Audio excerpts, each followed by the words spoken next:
Si quieren voy a... are you recording already? Yeah. Oh, okay. Well, who wants to answer the question first?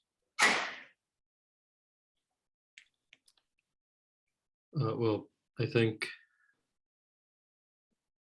all language that we use is closely related to place in the sense that it's related to the culture and the context that we live in and that we are placed in. Like not only in the language we speak, but also like what type of words we use, what's our intention behind them, what we want to convey with them. Because there's many ways you can say the same thing, but it's not going to have the same effect depending on what word choice you use. And it's most of it is not a conscious decision. It's just something that that your sort of cultural context and your worldview and everything is going to decide for you. Yep. Well, my take on this is that, well, the language we use changes depending on our environment. Like, for example, you're not going to talk about, well, you're not going to talk with the same language and vocabulary with your friends as with your professors or other adult people. So yeah, I think it changes depending on the place in which you are, because, well, yeah, like I mentioned, for example, like I had a presentation where I yeah presented an idea to a company, and well, I felt like I had to speak in a really formal way and be like very well, yeah, not casual. So yeah, I guess I felt bordered in that way. So yeah, I feel like our language is defined by the environment that we develop ourselves in. I personally think I share most of your opinions. I personally think that the place does affect your language and that they are closely related. So of course, if you are in an environment that perhaps um, it makes you have some sort of language or some sort of expression specific or local from that place, that it will happen. And maybe it's not voluntary and maybe it's just how you adapt to that place, but at the end of the day it does affect you, and it will change your language, perhaps not much, but in some cases it will. And I personally don't think that my language has made me feel border in different places, but maybe I do feel like in some cases the difference between the way I communicate, I mean my language, and the language of other people does make there is a big gap between the way they communicate and the way that I do. I don't feel that that borders me or that that limits me in any way, but it definitely helps to understand the way that they communicate and adapt that to myself so that I can get a benefit from that and feel more um, like safe or or be more in contact with that place and with those people. Yeah. Me personally, I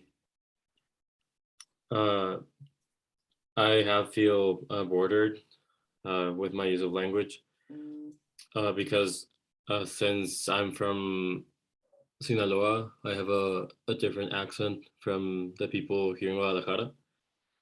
And I found that some people think that I'm rougher or tougher just because of the way I speak and where I'm from.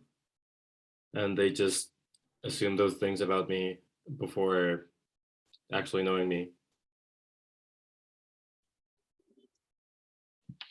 Okay. How about we talk about the first video? That's cool. Yes.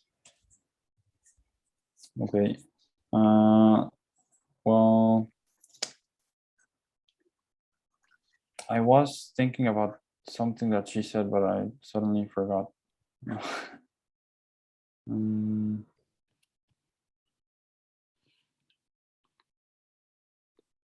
Well, if it helps while you look for the phrase, one of the things that I remember the most about that video is that she mentioned about like the people first language or something like that, which is that instead of using the word people after an adjective, that you use it first.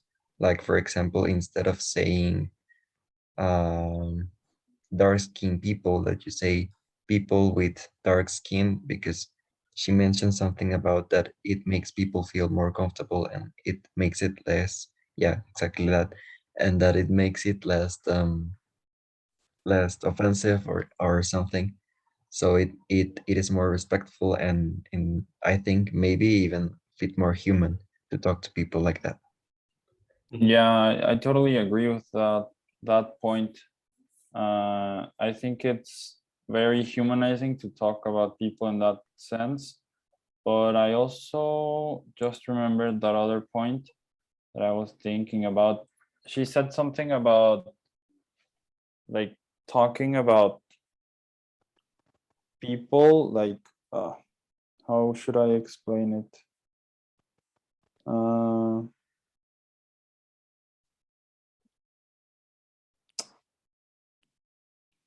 Yes, yes, yes. She said something about talking, more like referring to people of color with another like type of acronym. She said Black, Indigenous, people of color, and I didn't really agree with this because she said that it was a better way to refer to people of color, but I think in a way it's limiting that phrase to just indigenous Native American Yeah. people to and Black people. Yeah, the thing is, it's limiting on purpose because the point of using Black and Indigenous people of color instead of just people of color is to talk about specific issues that affect those two communities that are often that have very similar histories or that are often like intertwined and face similar issues by society and the government, issues that other people of color like Hispanic people or Asian people living in the US don't really face. There's, for example, the specific issue of anti-Blackness in the US that a lot of Hispanic people participate in. So yeah, it's limiting on purpose.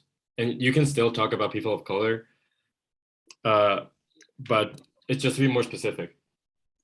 And about the person first language, it's something that I've seen mostly like allies try to push. But it's like I've heard from, for example, autistic people that they don't really feel like it's necessary, or they don't feel comfortable with the term, like they'd rather just have people call them autistic people instead of people with autism. Mm, However, I feel like in Spanish, using person first language is a great way of being more gender inclusive. yeah, I agree.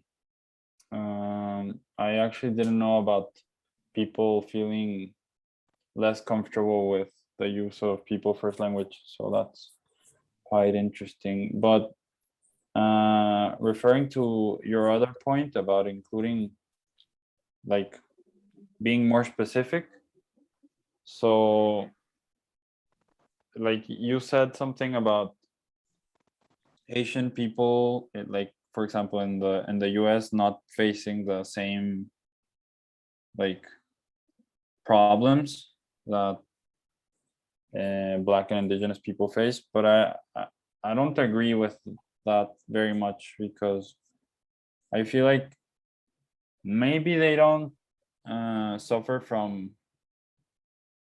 like such a big such big racism, but I still feel like it's a big, very big problem. So, o sea, Yeah, the thing is that, yeah, they both face racism, but they don't face the same type of racism. For example, Asian people, especially people from East Asia, that is Japan, China, and Korea, they face a lot of issues because of the model minority myth, which is like the expectations of them like being like basically prodigies, or being like very good at school and stuff.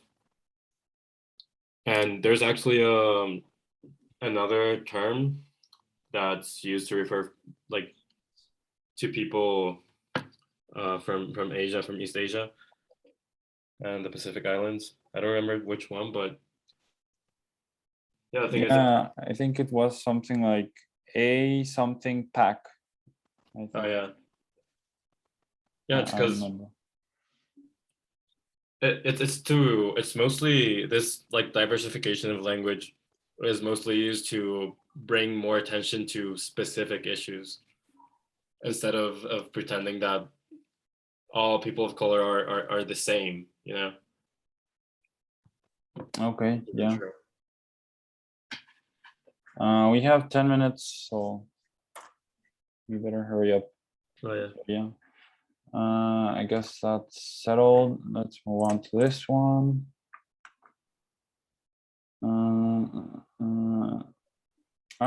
This video was quite interesting because it was very like,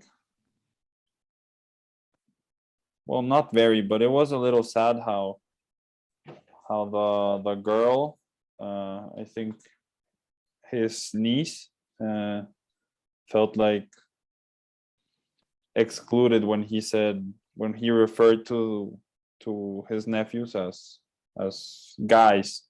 Hmm. So yeah, I guess my opinion about this is that we should like encourage the use of phrases and words that include both sexes, so we can finish this problem. Yeah. I mean that's really kind of an experience that we as men don't have access to because of the way like our gender. But I heard something that's I saw someone say that girls have to learn like socially when, for example, when people use like el masculino neutro, you know, when it includes them and when it doesn't, based on basically on social roles, and that's the way they reinforce them. Like for example, if a teacher said like niños pasen al frente, and some girl didn't get up, like the teacher would have to explain like, oh, cuando dije niños me refería a niños y niñas. But then if the teacher said like, niños vayan a jugar fútbol, and she only meant the boys, she would have to explain to the girl that this time, or the girl would have to realize that that time, it didn't include her, it didn't include women. And it's the way that it reinforces those sort of gender roles. Yes, and well, I think that specifically on, for example, talking about what you Vicente was saying, and also mentioning what this guy said in the video about his niece, I think this case really give us an idea of how sexist our language can be, because of course, I don't remember how old his niece was, but I assume that she was not more than 5 years old, and she didn't catch that when he said, I think he said guys, he was referring to all of them, not just to the boys. But of course, because she's young and she doesn't have like the social idea that many girls have to get, that that our language can be sexist, but doesn't necessarily mean that are excluded from it. But because she was like young, she didn't get it. So, and by that we can really realize how sexist our language can be, because if a little girl felt like excluded because of a word, because she didn't know the actual not the meaning, but what he was trying to say, like the general context, or I don't know how to say it, of it, and because of that she felt excluded. And of course, uh that's not good. Of course, like you Vicente said, there are ways to, or not ways, but um that the girls need, or yeah, like the girls need to adapt to the language that we have. But I personally think that we shouldn't change the language, but we certainly could make an effort to make it more friendly to all the genders, so that people don't feel excluded or anything. Mm-hmm. Yeah, I totally agree. So should we move on to the next video? Yeah.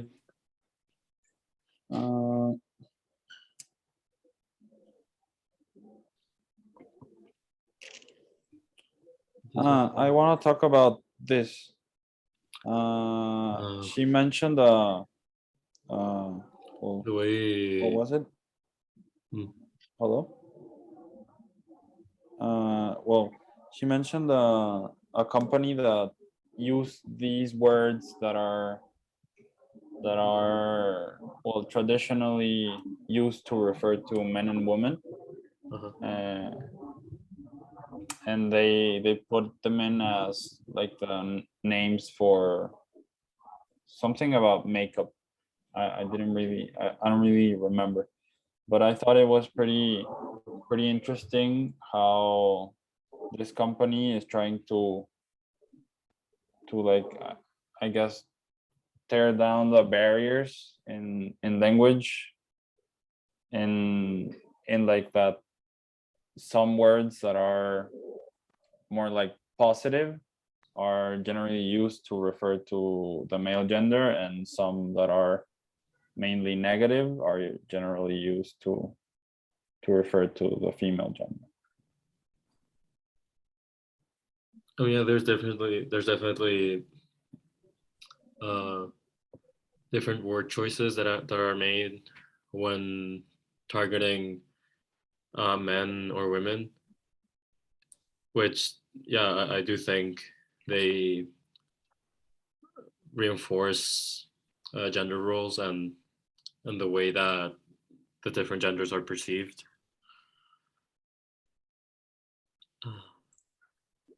Yeah.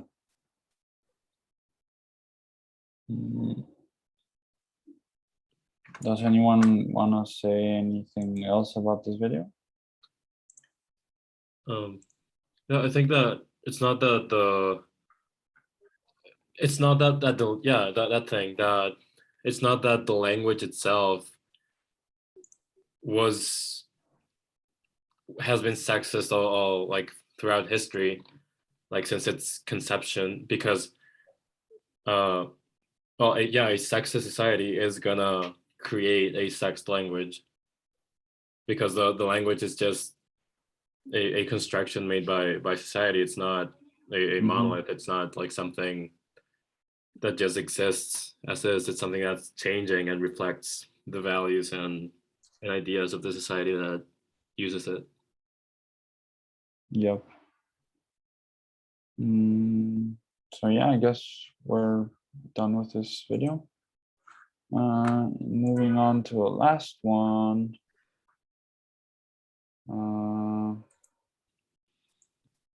Does anyone want to say something specific about this?